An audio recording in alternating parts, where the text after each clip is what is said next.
she became a household name when she was the first reporter to broadcast live from Green Square as rebel forces took over Tripoli.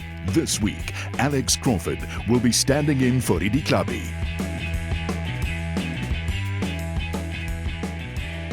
Welcome to the Friday Stand-In.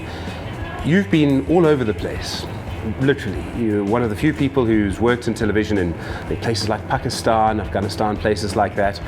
And now the Friday Stand-In must have been quite a ride. How on earth did you find yourself doing the job you're doing now? Well, actually, it was. I didn't realise I wanted to be a journalist. I thought I wanted to be a lawyer or a vet or something, or a doctor or something that was way beyond my capabilities. But I used to play at being a reporter. From very young, I'd be with my little tape recorder saying, "This is the news, and we're doing the." But I never thought of it as a career, because it was always quite fun. It was a plaything.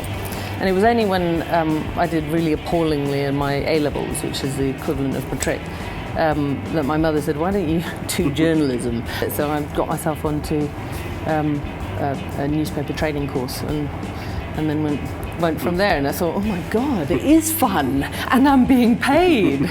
Do you still enjoy it as much as you did then? Yeah. I mean, every day I think sooner or later someone's going to find me out, and I'm going to say, "End of the joyride, off."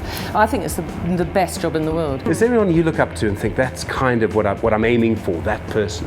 Well, when I was a young sort of cub reporter, there were always people who I thought, I'll never be like them. You know, like in our country, there was a reporter called Michael Burke who did the Ethiopian famine, and it kicked off Live Aid and a huge response in Britain and the rest of the world, and I thought, whoa, if I can do anything. And I also thought his words and his delivery and everything was just like music.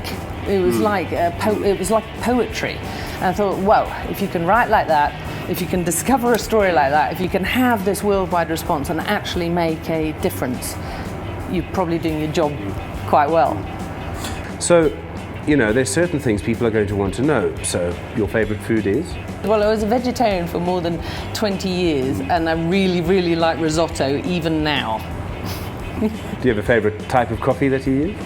Cappuccino, but I hated coffee for absolutely ages. I just like the fluffy stuff on the top, and now I think I'm addicted. What do you do to chill? My sort of top thing would be to do something with other people, like tennis or squash or scuba diving or something. But I end up doing lonely runs, and I'm not even that good. I'm really, really bad, but it's just something to do. I've often thought Redi's show on a Friday is a bit like a date, because you start off with a discussion about politics and you have the open line. Then you start off with the guy trying to make the girl laugh, which is usually Nick Rabinowitz and Redi, and then you talk about sex. In between That's the only reason why I'm doing it. In between that, you also have the sort of technical discussions and all the rest. I mean, is there any particular part of that, the Naked Scientist, or any particular part of it that you think is, actually, I know more about that than the others?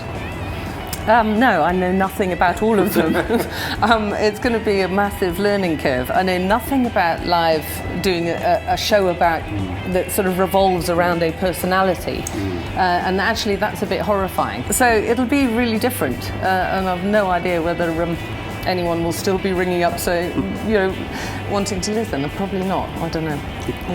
Alex, I can't wait, and good luck. And thank you so much for doing this. And it'll be fun. You'll be amazed by how much fun live radio really is.